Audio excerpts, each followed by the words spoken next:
Good afternoon, good morning, good evening, everybody. It is Sunday? Yeah, Sunday, September 3rd, and you know what that means. It is time for the High Risk Wrestling Recap. As always, you know you can check me out on the socials, Charismatic Creations on Facebook and YouTube, Charismatic_Creations52 on Instagram, the 215 on Twitter, Coffee, Patreon for donations, and we are covering the week of August 27. So let's just get right into the news. All In 2022 has been announced, and they're coming back next year at Wembley. The date is August 25th, 2024.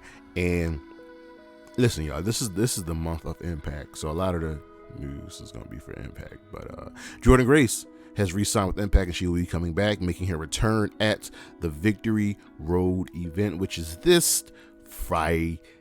Will Ospreay, well, he'll be at Bound for Glory. Bound for Glory is, Impact's WrestleMania, and it will be taking place August 21st from the Cicero Stadium in Chicago. So we'll see what he'll be doing. I'm a little curious that they announced this 2 months out. And Tony Khan announced that there will be a Wrestle Dream event in October. This is another new pay-per-view for AEW. It's a partnership between them and New Japan Pro Wrestling. It is to celebrate the 1-year anniversary of the legendary Antonio Inoki's passing. The only issue is New Japan's also running a show that same night, so we'll see what goes on. Their Impact will be getting some major upgrades next year in camera quality and production. I can't wait. They're looking to innovate a few things. They'll be collaborating with AAA. All good news, and sticking with some other signing news. Brian Pillman Jr. has officially signed his contract with the WWE. He will be reporting to NXT. Maybe get some work in the Performance Center, but we shall see what's next for the young man. And back to Impact. Awesome Kong, the legend, will be making her return to Impact after 3 years. Actually, she'll be getting in the ring, and there will be I believe a 10-woman tag team match. Let me just make sure. Yes, there will be a 10-woman tag team match, and just to get into that, who also will be part of that match? The beautiful people, Velvet Sky, Angelina Love, are back. Velvet Sky won't be wrestling in the match, so she'll be managing Angelina Love. I know Velvet Sky retired, so in this women's tag team match will be Trinity, Jordan Grace, Awesome Kong, Gail Kim. She's like, yo, if Kong, my greatest rival's coming to retirement, I need to come help my girl. Kong will also have her HUC with them, and there's a mystery partner. And on the other side will be Deonna Purrazzo, Giselle Shaw, Savannah Evans, Angelina Love, also with a mystery partner. I am hyped for this. Also, another legendary tag team from Impact will be reforming for one night only. That would be Wildcat Chris Harris, Cowboy James Storm, America's Most Wanted. Also returning for the 1000th episode, Lance Storm, Tracy Brooks, and Shark Boy. Give me a shell, yeah.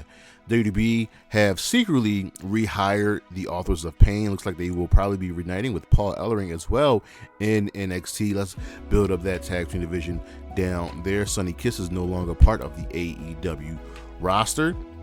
He was an AEW original, so we'll see what's next for him. And if you haven't heard, but I got you covered, Jack Perry, CM Punk were both suspended after their backstage quarrel, let's call it that, at All In. And then this past week, well, just yesterday, it was announced by Tony Khan himself that he has released CM Punk from his AEW contract. I won't get into all of it, but it sounds like he was the issue, the problem for what happened between him and Jack Perry, and things just haven't changed. And I will not be sad to see CM Punk go.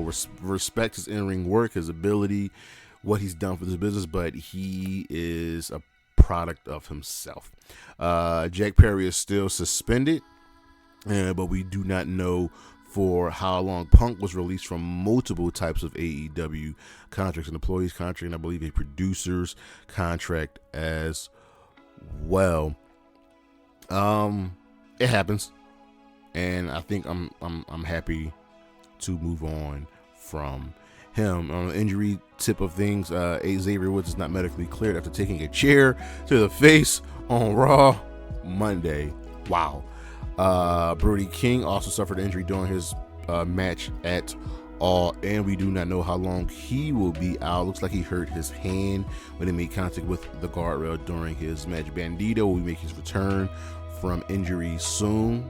Can't wait. I rocks with the guy. On the rating side of things, Collision last week, the go home show for All In pulled in 552,000 viewers with the 0.16 and the 18-49 demo. That's down from the previous week. No, actually, no, it's not. It's actually up. They've just done a really, really good job. If they can get to 600,000 viewers, that would be pretty good. Raw pulled in 1.6 million viewers with a 0.51 in the 18-49 demo. This was the go home show for Payback. Dynamite, the Fallout show for All In, and the go home show as well for All Out pulled 871,000 viewers with a 0.30 in the 18-49 demo. SmackDown this past week pulled in 2.28 million viewers with the 0.6 in the 18-49 demo. That's it for the news. We shall be right.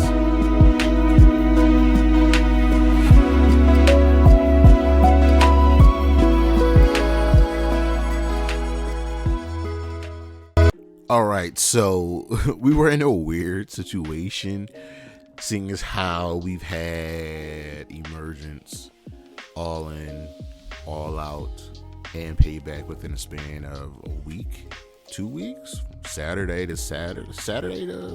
Like, we have multiple Fallout shows, multiple go home shows. It was weird, but let's just dive into it. Raw, we had our go home show for Payback, so we opened up finally with the match instead of just the Judgment Day opening the show. Damian Priest defeated Sami Zayn with an assist from JD McDonough. And Priest doesn't celebrate with JD McDonough, feeds him to the wolves, which means Sami Zayn and KO beat him up, and Sami and KO are tired of the Judgment Day, so they will face them at I was just about to say All Out, face them at Payback in a Steel City street fight for the Tag Team Championships. Matt Riddle tries to convince Drew to continue being partners. The Viking Raiders defeated the New Day after Drew effed up and accidentally threw a chair at Xavier Woods' face. It was hilarious. He later apologizes and even says he'll settle this with the Viking Raiders. Chad Gable says so beat Gunther one more time, and then Gable goes on to have a good match with Kaiser. Ludwig Kaiser then it gets over because it ended in DQ, and Alpha Academy gets laid out. They didn't need to do this. They should have had a clear winner. I wish this match took place at Payback instead of the following Raw. But I digress. Seth Rollins and Nakamura both have promos hyping up their match. Ciampa attacked Bronson Reed during his entrance and then goes on to defeat him. These two are just in a holding pattern until we can figure out something for them to do, while Ciampa's still looking for Johnny Gargano. So I hope he finds Raquel, gets the better of Rhea, overpowering her, laying her out, getting her running. So we're ready for their match at Payback. And Becky went on to defeat Zoey Starks in a Falls Count Anywhere match. This was really, really good. Trish got involved a lot because there's no DQ, so why would Trish not get involved? People went to tables, people went to chairs. It was great, and our last shot on Raw was Becky finally breaking down with the weight of the loss of Bray Wyatt washing over her. Raw gets a fist. Then we had Dynamite, which was the Fallout show for All In, but also the Go Home show for All Out. So Jon Moxley defeated Commander.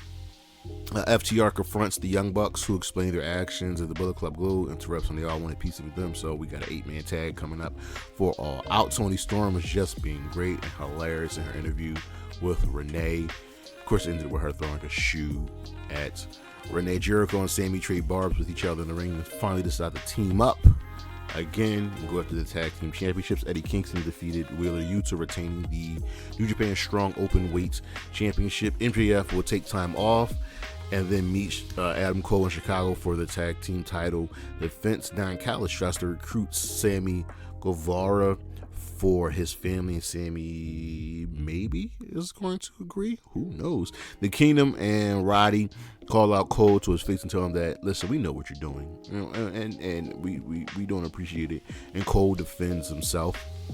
Chris Statlander, Carl Sheet, and Britt Baker defeated Nyla Rose, Marina Shafir, and Emi Sakura. Baker and Sheeta have some miscues during the match. So it looks like, oh my God, we might have a storyline outside of, the championships. Don Callis has a strategy session with Takeshita. The Acclaim celebrate their Trios Championship win, and their titles can scissor each other, which is hilarious. And on the main event, Orange Cassidy retained the International Championship against Penta El Zero Miedo in a fantastic match. So he'll face Jon Moxley at All Out, defending his International Championship. He didn't cut a really good promo. Like, Cassidy rarely talks. He rarely cuts promos. His promos was great. Definitely go check it out. He ended with I'm Orange Cassidy and I don't have a catchphrase, essentially giving him a catchphrase. This was fun. Over on Impact, we had our Emergence Fallout show. Alicia Edwards wins a Knockouts Battle Royal to become the number one contender to Trinity. Josh Alexander apologized to Motor City Machine Guns and Alex Shelley, about losing at, they just had an event. It was an Emergence. And Shelley's upset that Alexander thinks he's a transitional champion. The Rascals gloat and Saban challenges Wentz to a match. Crazy Steve absolutely loses his damn mind against Speedball, and Black Taurus can't even do anything about that. So this is all building off those weeks of interviews with Crazy Steve, and it's working. Bully Ray tells Moose and Brian Myers that they have a PCO problem. They don't care at this point. And PCO was coming for Bully, and Bully says he wants to save the man from the monster. Eric Young defeated Khan, so it looks like he's finally done with the design, defeating both Khan and Diener in back-to-back shows. Jordan Grace?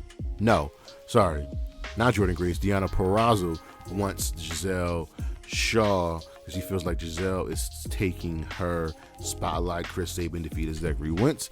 ABC, they want the tag team titles, but the Good Hands wants ABC, right? And then Subculture wants a rematch, but they'll have to wait after Motor City Machine Guns gets their title match. So Subculture will face Sammy Callahan and Rich Swann.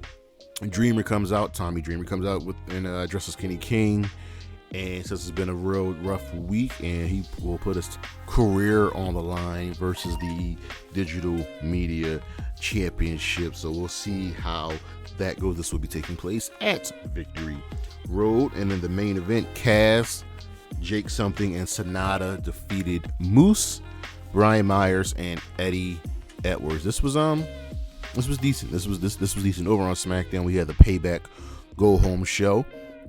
John Cena opened up the show, and he talked about his upcoming run, and just he's happy to be here. And it's funny how everybody's happy that Cena's back now, because time heals all wounds. And the thing is, Cena's not overshadowing people. He's not taking the spotlight. But Jimmy comes out and he disagrees with that.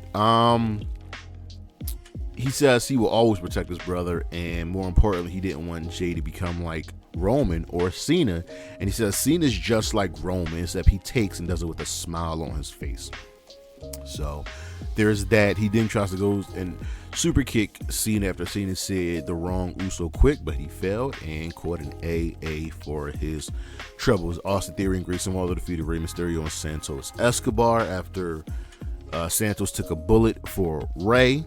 Caught another chop block to his injured leg.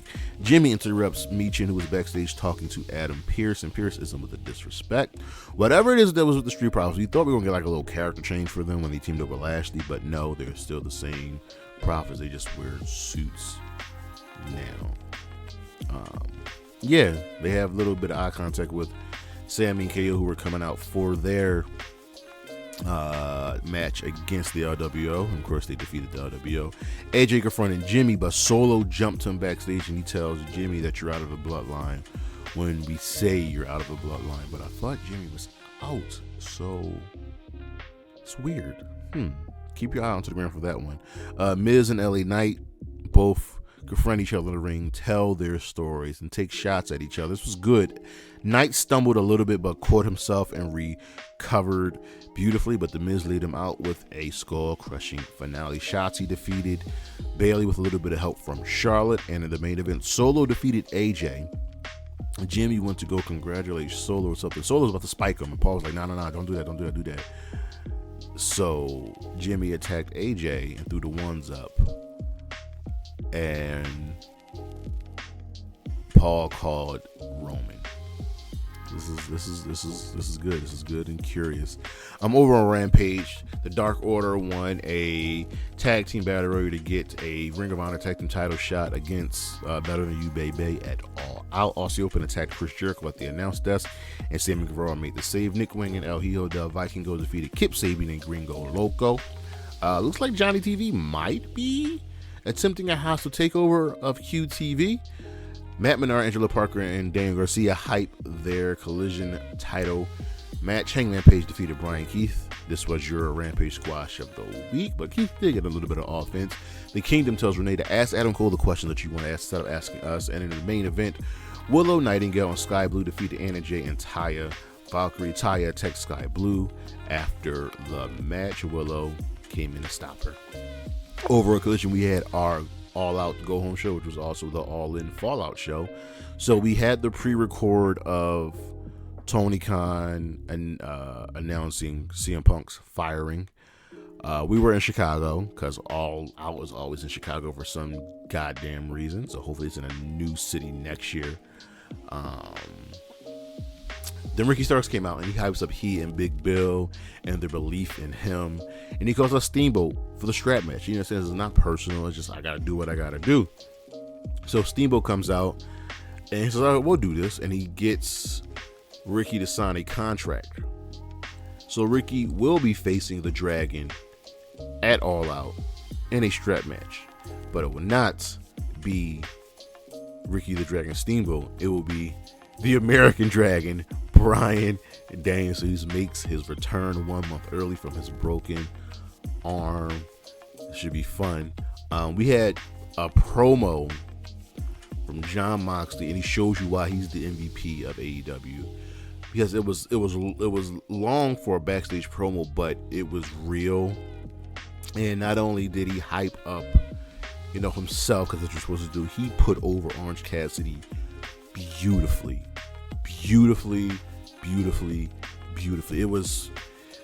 That's how you cut a promo as a heel. You got to make yourself look good. You got to say that you're going to beat your opponent, but you also got to make your opponent believable.